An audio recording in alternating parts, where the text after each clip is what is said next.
this, to me, is a great indicator of how Ultimate is actually an amazing game to watch, right? Right? A lot of times people were upset of Smash 4 because of the inconsistency with Rage. With this game, it's because of the fact that there's so many different styles and characters that people have to get used to. I love it. What I love about all those different characters and styles, though, is that there's like almost 80 different characters at this point, but what's interesting is that we're actually not, at least at this point in the game, we're not seeing as many different kind of secondaries and counterpicking as much as you would like to see, where you do have like some kind of bad matchups here and there, which is potentially causing some of these upsets. But these characters right here, they're known for both their Wario and their Wolf, but however, this is not a match I would think to be in lose at this point, so you gotta wonder like what kind of characters like could have knocked them out into this point, but it's unfortunate we have to see them at this point, but they're both fighting to stay into this event right now. Oh, absolutely. I mean, as far as Kameme is concerned, we've seen the fact that there was a player by the name of Toast who made it very difficult for him, and also he beat even Samsora, which is crazy. So like, difficult is an understatement there, but what also is difficult right now is Wario trying to get in on Charlie. This neutral is super tough because Wario loves that airspace, but Wolf and these aerials, he owns it almost just as bad. Yes, so such amazing aerial drift coupled with really great aerials, especially you don't want to deal with that back air at the percentage that Kameme is in right now, and you can see because of that he opted for the high recovery. Now, despite only being at 44%, however, this is like once we Kameme camps out a little bit more to get a little bit more of that waft on deck, this is potentially like almost kill percent for Charlie as well. So, but I like that both characters are at this point now where they're starting to look for the win conditions on this first stock, and whoever gets that first, and honestly, it could still be Kameme at this point, and it's going to take a huge lead in this first game. Absolutely. One thing I really liked about the bike placement right there by Kameme was the fact that, Charliedaking actually tried to opt for a footstool up B right there, but didn't quite work out well for him. Regardless, yeah, it was really cool just to see the bike placement to discourage the usage of the blaster. Exactly, I like that because it actually looks like just that giant hurt box ability that is going to soak up those kills to kind of change that neutral pace, and so Wolf has to play a different game, and without like that kind of different game, he's having trouble sealing at the stock with 162%, but he is going to die at 176 after that hit. And not too bad for Charliedaking. We did see Kameme use the waft earlier, and because of that, it's not too much of a threat right now, but it will be something to look out for in the future, whereas Kameme is willing to sit on it and actually save it. Even if he's on his final stock, he will be able to bring it back. If Wario gets that first kill without using his waft, he instantly goes from like a high tier character to almost a top tier, because then you have that threat from that second stock with getting a little bit of that extra credit, but that extra credit can instantly turn into you're passing your final exam if you land that waft there, which unfortunately is not going to be the case here, but you know, he's keeping it close despite all that.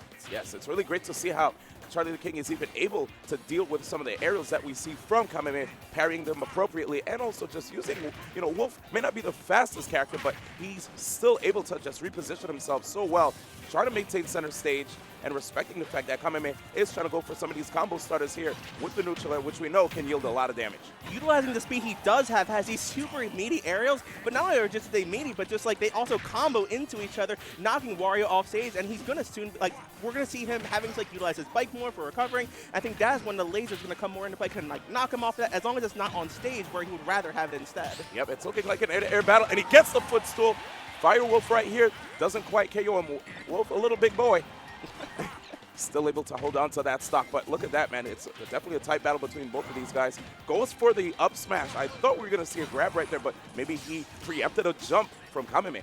Now our waft is going to be online again at this point, but I feel like at 118%, he's going to be able to seal it out with multiple other moves, such as like down tilts and a dash attack, or maybe the back airs based on stage placement. So I think we're going to be seeing a third stock here with that waft. So honestly, if Charlie doesn't like do something quick, he's going to be in trouble as he goes into this third stock. Oh, indeed. And right now we see Kameme crossing up the shield with the dash attack, making it a little bit ambiguous for Charlie to get an up smash out of shield. Not quite able to get an easy stock, especially because of the fact of how Kameme is starting to slow down his pace here.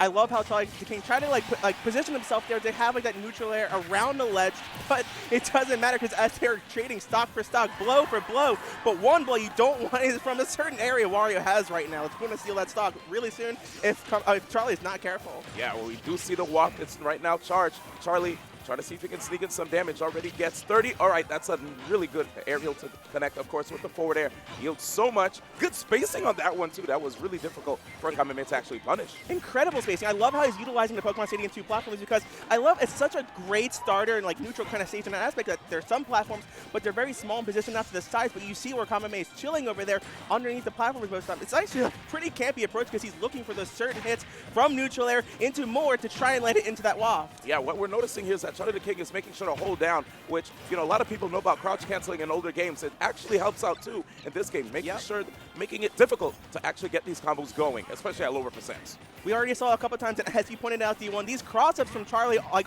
with his dash attack on the shield, are doing so good, but in up throw to up air with some additional bike press, you're going to see he's looking to get that closeout stock right now. And even without the WAP, considering that, our percents aren't that different right now. Yes, and right now, you look how reactionary Charlie is trying to play here. Oh, that was a little bit risky. Into the WAP, and he's going to seal it there. I actually thought the WAP was going to come a hit or two sooner, but it doesn't matter because if he didn't get that conversion, he had more lined up on deck. That is insane.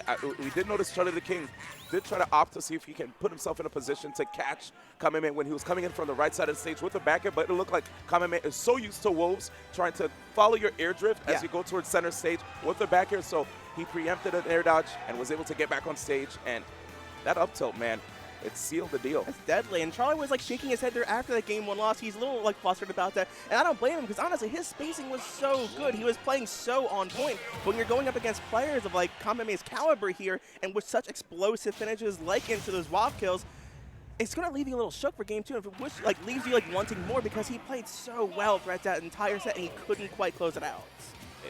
Oh, it's time for game 2 right here, back on the same exact stage with Charliedaking. I mean, Charlie actually got caught with the neutral air right there. We saw him do a really good job of discouraging Kameme from trying to just jump in willy-nilly by putting out a lot of fares here. He gets an opportunity here, but footstools himself right out is Kameme to get back into neutral. Those fares are going to keep him safe. D1 it prevents him from going in, but if he does happen to get even one of them, it's going to go into back air, it's going to go into more forward air, it's going to go into neutral air, it's going to go into whatever he wants, and any kind of damage he can get to close out those stocks because Wolf needs to convert into those kill percents, unlike Wario, where you're always at kill percent. That's right. And, you know, again, we talked about how Kameme is just so efficient with the WAF, even if he gets the fully charged one. A lot of people talk about how the fully charged one is the one that has that more startup, and because of that, it can be tougher to combo into, but Kameme has no problems converting into it afterwards. And that's how he converted it into that last stock there in the previous game, because as you're going up with that fuller WAF, you're going to have like a more active time for your hitbox, which is important there. It's what's going to convert up tilt into WAF at longer percents when the up tilt is going to send you a little bit further than usual. Okay, right here, looks like Charliedaking trying to see if he was able to get that stock with the back throw. I was expecting an up smash. Not quite sure if it would have ensured the KO quicker, but we'll see what's happening here as Kameme is holding on to the stock. Ever so vigilant. That up tilt, you have to watch out. It has a pretty decent hitbox in front of Wolf, too. Way better than Banjo's, I'll tell you that much. It almost closed out that stock, but now with this, like, a little extra percent, an additional 10% after that, but who cares? The dash attack not crossing up shield this time because it's going to cross up right over his face, stealing out that first stock. Such a great KO tool. I love that dash attack right there from Wolf. And Charliedaking sets off stage right here. Good aim on that Flash Wolf. Kameme. Kurt Let's Trap situation. Whoa, the mix-ups, and that's so smart. A lot of times you see Spacey mains, if ever they're high above the stage, you'll see them go for the side B, but Charliedaking opting to recover low right there with the Flash Wolf. Which is interesting because I feel like Kameme has not been going for many edge guards at all this entire set so far, and that was like the first time he actually went for it down there, and it was the first time Charlie actually like reacted correctly and was like completely ready for it, despite being the first time in what, 5 stocks now? That's insane stuff right there. I mean, this is top-level play we're having right here in front of us. Top 32, in fact, correct? Yes, it is, but this is loser side, though, so it's top 32, but it's also end of somebody's tournament life right now after this potential game right here. Great wall right here by Charliedaking, trying to see if he can get that up air. You know, the up air has amazing knockback growth with Wolf. Oh, wow, he tried to bite off more than he can chew with that down smash. I was expecting something bigger. And there it is, Charliedaking, efficient punish, gets the footstool, flash, not flash, Firewolf. What I love about like Charlie's gameplay right here is because, as you mentioned before, like how we thought we were going to see up smash before, those are like your common Wolf options, the ones that we're used to seeing, all those top tier players that are picking up your Wolf and you're getting early success with them. But that footstool into the up B like that, that's not something you see many people do, and that's a SoCal classic from none other than Charliedaking. Oh, wow. Charlie, this is literally about to be a 3-stock. That's it. Wow. What an answer after the first game. First game we saw, it was basically neck and neck. Yeah. And then just a really clutch combo ender right there by Kameme. But, I mean, both of the players were at high percents that it could have went either way. And right now with Charliedaking, he literally snapped in the second game. Made it very... Literally. Yeah, that was crazy. What a match. I thought he played so well game 1, and he was disappointed when he lost it, but it's like it was almost like a statement from Kameme with how he closed out that game 1. But you know how you return a statement even harder with that, because he doesn't want to shake his head. He wants to shake hands right now when he wins 2-1.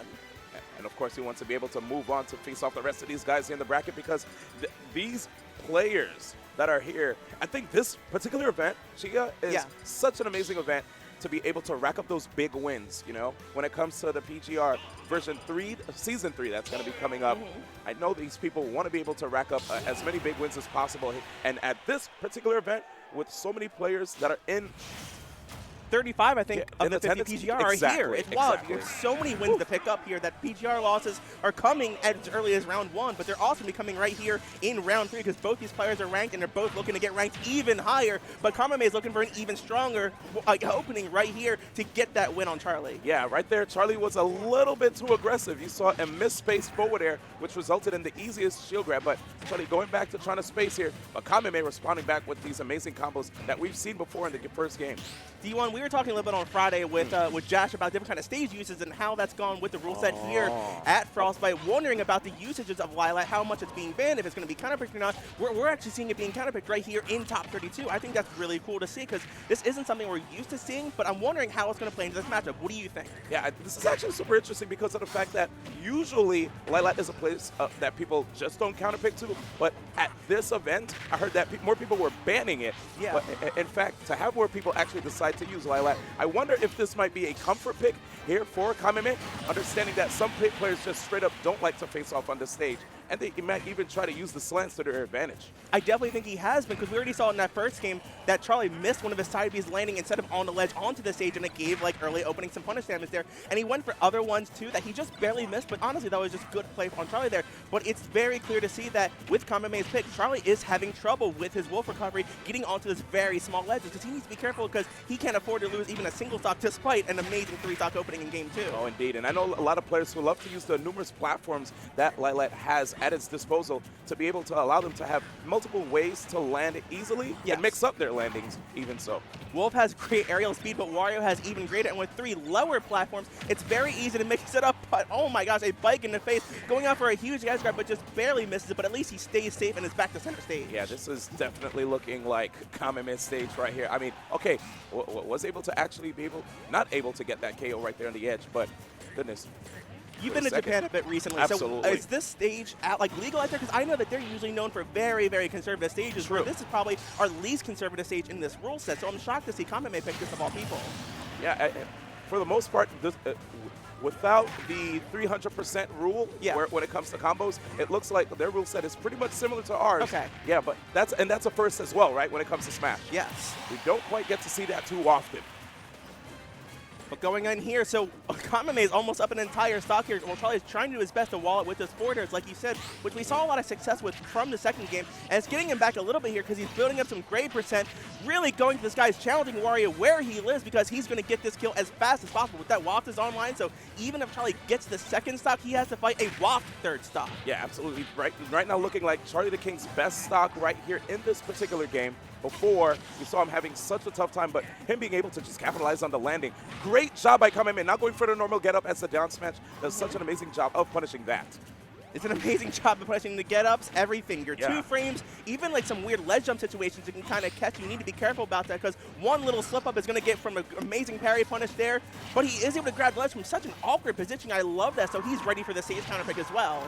Okay, tries to get the jump read, but Kameme too high in the sky right there with the bike recovery, and did not fall prey to that mix of the empty jump up smash. May catch a lot of people off guard, but not Kameme. Ending with a solid down tilt to dash attack finisher. Very, very safe. Because if Kameme were to, if Charliedaking were to block the down tilt, obviously he would be in a good position. So it's a really good check, just to double check to see if the opponent is not blocking or actually just like pressing buttons at the wrong time. D1, wow. My apologies. Every set I've commentated this tournament so far was a best of 3. I almost forgot we were in a best of 5 right now. Yeah. We're here. I mean, I almost thought the same thing too, but seeing how so many matches were 3-5 here earlier today, top 96 if I'm not mistaken. Which is great. It's that competition you really want at this level of stage because of all those PGR players in attendance, because of all those regions here duking it out, because of all those people behind them right now cheering them on and are here watching some of the best Smash Ultimate you possibly can. Yeah, it makes me so happy that we're able to have these events, homegrown events, right, from our community that allow us to have 3 out of 5, whereas a lot of other events, we have to wait till like about top 3 to get those 3 out of 5s. Usually it's the co-ed events, the multiple, the events that have more than just Smash. We're thankful to have Nintendo here partnering up with us, but we are still grassroots at heart, and because this is the competition we love to see right here, and this is the pinnacle of what Smash Ultimate is all about, is this game 4 right here between Kameme and Charliedaking, keeping, things pretty even right now, but I like the stage counter pick here by Charlie because, he's going to own that entire Smash Bros. Platform because one short hop aerial can cover almost that entire platform, no matter where Kameme lands. Wow, and Kameme actually getting super aggressive with these offstage edge guards. We're noticing, too, that he's mixing up his short hops with the bite. We didn't see too many bites in the earlier games, but now he's getting that deep level conditioning. With all those games that you have, you're able to actually hold more cards to your chest. We saw a bite once or twice in Game 2, and they really weren't working out a little bit early in Game 2, but like you said, we just didn't really see it that much. So I like how he's bringing it back now, like the pace has changed after he brought it back with the 2-stock in Game 2. It's going to, I think, get Charlie in his shield more, and you know what counters that? That command grab, or, well, command bite. Yes, and really good optimized combos right here from Kameme as well. Wait a second, Charliedaking on the chase, still playing from behind, and notice right now, it looks like he's basically overlapping him yet again here on the second stock. Kameme, this might just, I don't want to say it, but this might just look like Charliedaking's the end of his run right now. It might be, but he's not letting it go without a hard fight because that down smash is not enough to take out this huge Wario right now in front of him, but it's going to be tough to seal out that stock work. If Wolf down smash doesn't do it, what from Wolf will do? I don't know. He's just going to have to continue with this war of attrition right here, and it looks like it's working out super well for Kameme. Having a character that doesn't die that easily allows him to just keep on building waft. Where's that second game Charlie right now? I don't know where he went, but he needs to think of something right now and bring him back immediately, especially on a stage counter effect. This is the time where he should have the ability to do it. Yes, I did see a situation where Charliedaking was nervous when he had to face off against the like of Rickles, and he managed to still get the W. This may happen again here against Kameme unless he's letting his nerves get to him. It's close when you have these kind of nerves going into like this top 32 in your losers. Like you have so much on the line right now, and when you're looking down at a 3-stock opponent in front of you, you still have the presence of mind to get that dash shot, keep yourself in the game. 56 isn't too bad. Like it's looking bleak as an up tilt to Waft makes it look even bleaker as he sits at 25th place. Man, what a